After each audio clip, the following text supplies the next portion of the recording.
नमस्ते और कैसे हैं आप। उम्मीद है कि आप सब अच्छे होंगे।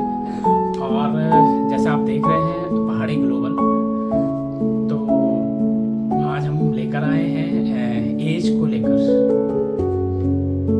आपने नोटिस किया होगा, ऑब्जर्व किया होगा कि कुछ लोग समय से पहले बहुत बुढ़े लगने लगते हैं और उनको उम्र बहुत ज़्यादा दिखने लगती है, जबकि उनकी उम्र इतनी नहीं होती है।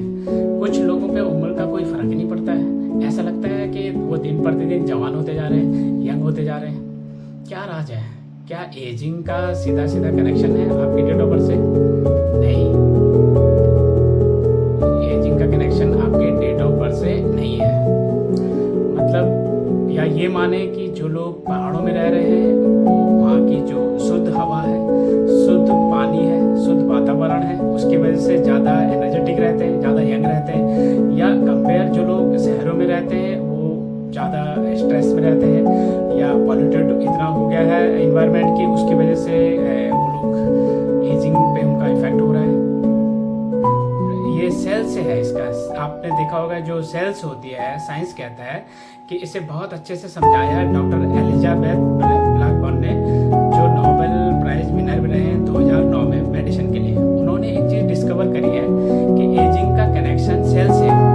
अब देखिए हमारी बॉडी में बिलियन एंड ट्रिलियन सेल्स हैं, लेकिन सेल्स का एक प्रोटेक्टिव गार्ड होता है जिसका टर्म होता है टेलोमियर्स, TELMERES, टेलोमियर्स। ये टेलोमियर्स कैसे होता है? ये एक तरह से कैप की तरह होता है। और ये जो कैप है, ये कैप को जब हम सेल्स को हमारी विभाजन होता है, डिस्ट्रीब्यूशन होता है, तो अलग अलग फॉर्म में सामने आते हैं। तो वो जो टेलोमियर्स हैं वो कैप की तरह होती हैं। इसको साधारण ऐसे समझते हैं कि आपने जूता जो पहनते हो ना, जूते का जो फीता होता है, जो लेस होता है, तो फीते के एंड में एक प्लास्टिक जैसे हार्ड मटेरियल होता है। कैप जो होता है वो अगर कैप नहीं होता है, वो लेस नहीं होगा, तो उसके रेस से निकलना शुरू हो जाएगा, उसके लॉक नहीं हो पाएगा प्रॉपर। तो ये सेल का एक लॉक होता है और टेलोमियर्स। तो ये अब क्या होता है इसमें कि जब सेल डिस्ट्रीब्यूट होते हैं तो उनका विभाजन होता है, तो ये टेलोमियर्स की जो उम्र है वो छोटी होती जाती है, उसकी हाइट छोटी होती जाती है। लेकिन इनमें एक काबिलियत होती है कि वो अपने आप को रिबिल्ड करते हैं। अगर आप हैप्पी हैं, आप सेटिस्फाई हैं, आप पॉजिटिव थिंकर हैं, तो आपके ये जो टेलोमियर्स हैं, ये जो पार्ट होता है डीएनए का, वो अपने आप को रिबिल्ड करता है।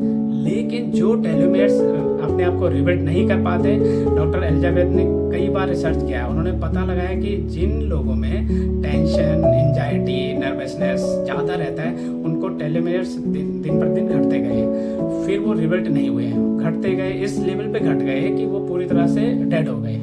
तो ये जो टेलोमियर्स हैं ये डेड हो जाते हैं। जो लोग हैप्पी रहे, पॉजिटिव थिंकर रहे, जिनका माइंडसेट अच्छा रहा, जो एवरेज हफ्ते में 7 दिन होते हैं, मतलब 5 दिन पे अच्छे थिंकिंग, पॉजिटिव थिंकिंग के साथ चलते हैं या रहते हैं, तो उनका टेलोमियर्स रिबिल्ड होना शुरू हो गया, रिस्ट्रक्चर होना शुरू हो गया।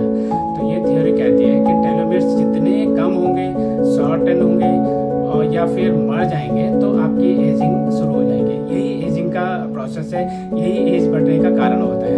तो आपकी लंबे समय तक जवान रहते हैं जब रिबिल्ड करते हैं टेलोमियर्स। तो इसलिए पॉजिटिव थिंकिंग रखिए, लंबे समय तक आपकी सेल्स भी बनी रहेगी, रिबिल्ड होंगी और आप यंग लगेंगे। Thank you.